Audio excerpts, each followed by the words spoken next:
yang berjamaah. Menyesal luar biasa karena kehilangan 27 derajat, kehilangan 27 kebaikan karena sembahyang berjamaah orang sudah bubar. Mereka merasa rugi, lalu mereka bayar dengan 27 kali sembahyang. Nah, ini orang yang hidup hatinya. Padahal andai kata kada dibayar pun merasa rugi, itu sudah cukup tanda hidupnya hati seseorang.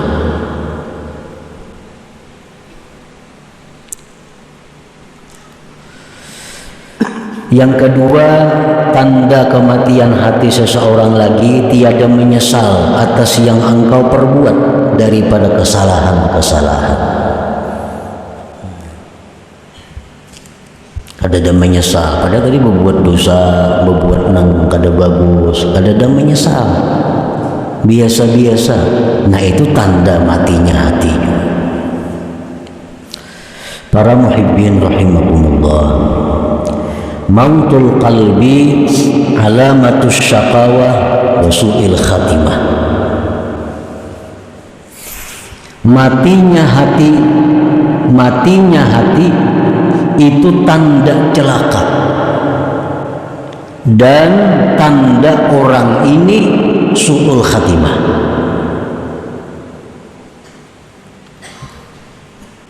Matinya hati artinya kadada merasa rugi ketinggalan berbuat baik, kadada menyesal berbuat kesalahan, berarti hatinya mati.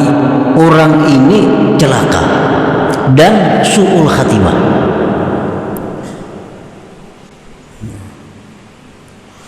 Amun orang itu hatinya mati, walaupun dipadahkan celaka dan su'ul khatimah, ada masalahnya, hatinya mati. Mendengar macam ini lah, ikam kalau itu aja, ikam tuh hati mati. Bila ikam hati itu mati, ikam kena celaka, dan ikam mati kada membawa iman. Biasa ini orang mati.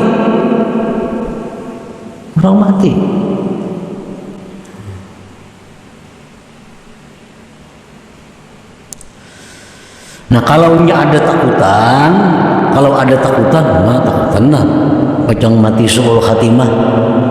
Tapi ingat takutan aja, kada bergerak napa-napa juga. Ini berarti ada aja napasnya hati ini hidup aja ngarannya. Cuma ibarat garing itu garing yang kritis, bernapas dia ada. Kalau orang yang hatinya hidup mendengar macam ini, bahwa mati hati itu membawa kepada celaka, mati hati itu membawa kepada mati su'ul khatimah, maunya hati-hati daripada menjaga hatinya jangan sampai mati. Nah, itu orang yang hidup hatinya. Para muhibbin rahimakumullah, wa sababu mautihi thalathatu asya, sebab kenapa hati itu mati 3 perkara. Sebab kenapa kada merasa rugi lagi ketinggalan berbuat taat, kada merasa menyesal lagi berbuat dosa. Mati hatinya kenapa? Sebabnya karena 3 perkara. 1, hubbud dunia, itu pertama sebabnya. Hubbud dunia, mencintai dunia. Apa yang dimaksud dengan mencintai dunia itu? Sehingga bisa mengakibatkan hatinya mati. Mencintai dunia itu artinya adalah hubbu ma yatadarraru bihi ba'da mautih. Dia mencintai sesuatu yang membahayakan dia sesudah dia mati. Ini artinya hubbud dunia. Mencintai sesuatu yang mencelakakan dia di akhirat. Itu ngarannya hubbud dunia. menyayangi sesuatu yang mencelakakan dia sesudah dia mati. Ini hubud dunia. Contohnya mencintai kemaksiatan. Mencintai kemaksiatan. Itu hubud dunia. Kenapa? Karena kemaksiat itu mencelakakan dia di akhirat. Maksiat itu membuat dia binasa, sengsara di akhirat.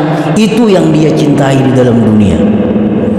Nah, mencintai sesuatu yang memudaratkan dia di akhirat. Ini sangat luas pemahamannya. Sangat banyak contoh-contohnya. Kita ambil contoh misalnya namparak lawan kita, pakaian kita, perhiasan kita.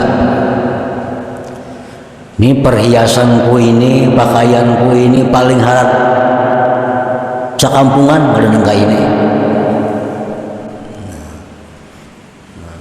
Dipakainya pakaian itu, perhiasan itu dengan perasaan agak. Orang kan tidak nyamainya. Sekampungan nggak ada nangkawan karena itu. Dipakainya dengan perasaan agak. Disayanginya benar ini baju ini. Disayanginya benar perhiasan ini. Kenapa? Karena sagan agak ini nah. Menang lain banyak aja orang sama diisi. Amun ini kadada hanya aku yang diisi. Pusut memusuti lawan barang itu tadi nah. Ini hanya mencintai yang membahayakan dia di akhirat. Nah, ini hubud dunia. Mencintai duit itu belum tentu hubud dunia. Mencintai pangkat kedudukan belum tentu hubud dunia. Tapi kalau mencintai sesuatu yang memudaratkan sesudah mati, itu jelas hubud dunia.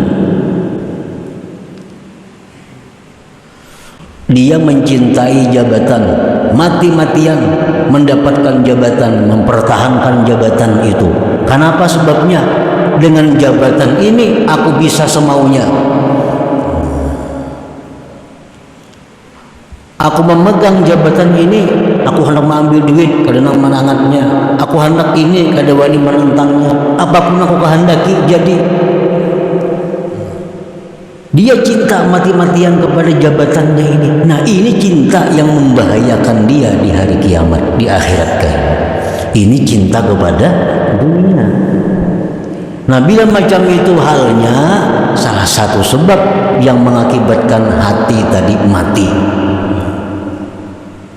Nyata-nyata nih orang nah sembahyangan. Nyata-nyata orang sembahyangan.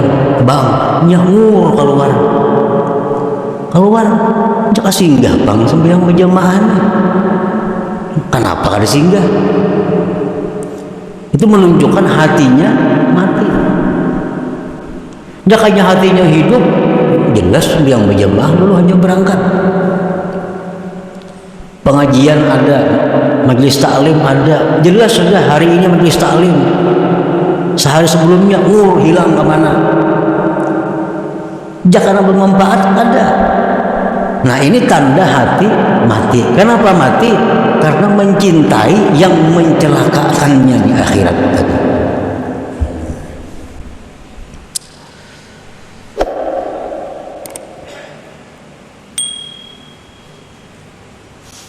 Mendengar rangka ini sudah.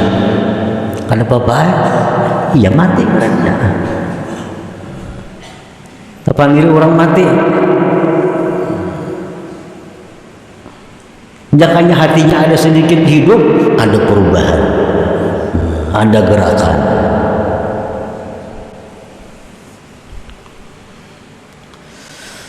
Hubud dunia tadi yang pertama. Jadi jangan diartikan secara umum hubud dunia itu ketujuh cinta duit, kada. Cinta jabatan, kada mesti itu. Karena duit itu bisa membawa kepada kebaikan, jabatan bisa membawa kepada kebaikan.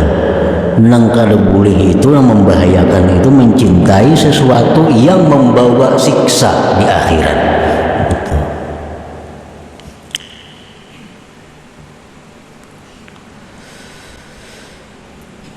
Satu itu penyebabnya. Yang kedua, sebab kenapa hati kita ini menjadi mati, wal ghaflatu an zikrillah. Nah, kita lalai, kita kada ingat berzikir lawan Tuhan, kada ingat berzikir. Wal ghaflatu an zikrillah. Mun berzikir nang misalnya 1000 sehari, la ilaha illallah sudah nyata kada. Ini zikir-zikir nang disuruh Tuhan dalam menghadapi keadaan-keadaan, kada terzikir juga. Kan mesti kita kalau hendak makan disuruh berzikir bismillahirrahmanirrahim. Makan kada bismillah juga. Nah, makan dagang makanan. Tonton makan disuruh Tuhan berzikir alhamdulillah. Imbah makan kada ada alhamdulillahnya. Kada ada juga. Dapat nikmat, dapat duit, kada ada juga alhamdulillah kada ada. Mendengar orang menyebut ngaran Nabi kita, kalau Pak Allahumma sholli, kada ada juga salawatnya. Lalai daripada zikrillah. Masuk ke dalam jamban, masuk keluar masuk, kada apa-apa juga. Padahal itu ada disuruh zikir-zikirnya. Nah, lalai daripada itu. Ini menyebabkan juga hati kita akhirnya mati. Membiasakan makan bismillahirrahmanirrahim, untuk makan alhamdulillah, melihat pina ani subhanallah, melihat pina sedih pikiran masya Allah, itu adalah menghidupkan hati, menghidupkan hati.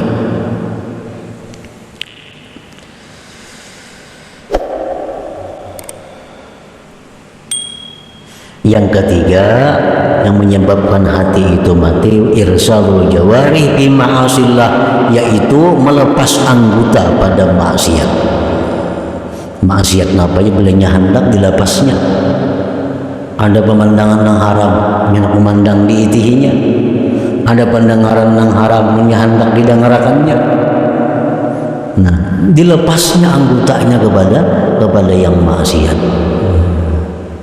Nah, jadi kita mati hati kita itu.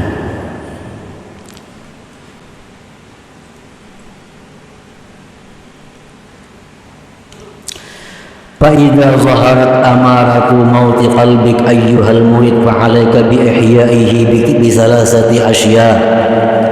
Apabila sudah nampak tanda-tanda kematian hati engkau wahai murid, maka mestilah engkau menghidupkannya dengan 3 perkara.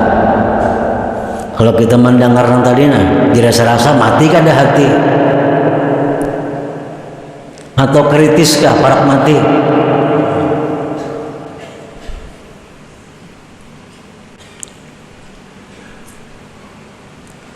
Nah, bila sudah muncul nampak tanda-tanda matinya hati engkau wahai murid, maka lazimilah, maka mestilah engkau menghidupkannya dengan 3 hal. Nah, menghidupkan ini ngalih orang mati dihidupkan, menyigarakan yang garing yang lapah kita. Ini sawat mati, sawat mati. Nama hidupkannya itu pertama az-zuhdu bid dunya, zuhud pada dunia. Zuhud pada dunia ini bukan artinya menjadi bupati, ampih jadi bupati, kada. Nang sugih beri akan seluruh harta, kada. Zuhud pada dunia ini artinya apa? Tinggalkan sesuatu yang mencelakakan di akhirat. Napa-napa tadi, hal-hal yang maulah kita celaka di akhirat jangan lagi diurus itu. Oh, pakaian ini nih, ini rancak maulah aku jadi sengsara. Pakaiannya maulah aku bikin aku sombong. Pakaiannya maulah aku pagaknya dijual, nakuler memberi akan jadi akan duit. Larang harganya 4 juta, 5 juta harganya, atau puluhan juta harganya, jual. Cari pakaian-pakaian yang kadang membuat sombong, cari perhiasan yang kadang membuat sombong, cari apa yang kadang membuat sombong. Jabatan, amun aku di jabatan ini kada kawa, kada maksiat nah. Soalnya aku nih ngalih. Ini duduk di jabatan yang kada kawa kada maksiat. Amun hendak hidup hati, tinggalkan jabatan itu, mau kada mau. Kalau jabatan itu kada kawa kada maksiat. Ini ada orang pejabat itu nang jabatan pasti maksiat, kada kawa kada maksiat. Udah kada maksiat diambil orang mau kada ambil.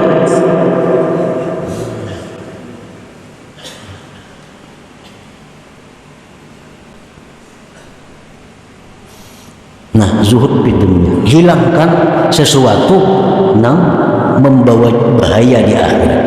Ini bukan menghabiskan seluruh harta. Zuhud itu ada, pilih mana-mana yang membuat kita celaka di akhirat, mana-mana yang maulah jadi dosa. Itu dulu. Yang kedua, al-ishtighal bi dzikrillah taala, menghidupkan hati. Yang kedua, bekerja dengan zikrillah. Biasakan kalau perlu di meja gana-gana bismillahirrahmanirrahim, meja makan alhamdulillah, supaya ingat di muka WC bacaan masuk bacaan keluar, memakai baju ini bacaannya baca remin, supaya selalu sibuk dengan zikir untuk menghidupkan hati. Al-istighalu bi dzikrillah wal ijtima' bi majalisil ilm wal zikir, dan berkumpul dengan majlis ilmu dan zikir. Umpat turun majlis ilmu, majlis zikir, karena itu membantu menghidupkan hati. Yang ketiga, wa suhbatu ahbabillah ma'al adabihim. Yang ketiga, menghidupkan hati itu adalah bakawan lawan orang-orang yang dikasihi Allah, bakawan dengan kekasih-kekasih Allah, serta beradab dengan mereka. Nah, 3 hal itu. Bila kita kawa melaksanakan 3 ini, maka hati yang sudah mati tadi akan menjadi. Assalamualaikum warahmatullahi wabarakatuh. Selamat datang di channel Ngajini Santri, tempat di mana kita bersama-sama untuk memperdalam ilmu agama dan menguatkan iman. Semoga sahabat semua selalu senantiasa dalam lindungannya, diberikan kesehatan, dilancarkan rezekinya, dan dikabulkan segala hajat-hajatnya. Amin amin ya rabbal alamin. Pada video ini kami akan berbagi ceramah dari guru kita, yaitu Kiai Haji Muhammad Baqir. Semoga kita dapat mengambil hikmah dan pelajaran dari video ini. Dan jangan lupa untuk like, share, komen, dan subscribe agar tidak ketinggalan video-video selanjutnya dari kami. Mari kita bersama-sama meniti jalan yang diridhoi oleh Allah Subhanahu wa Ta'ala, dan selalu mengingatkan dalam kebaikan.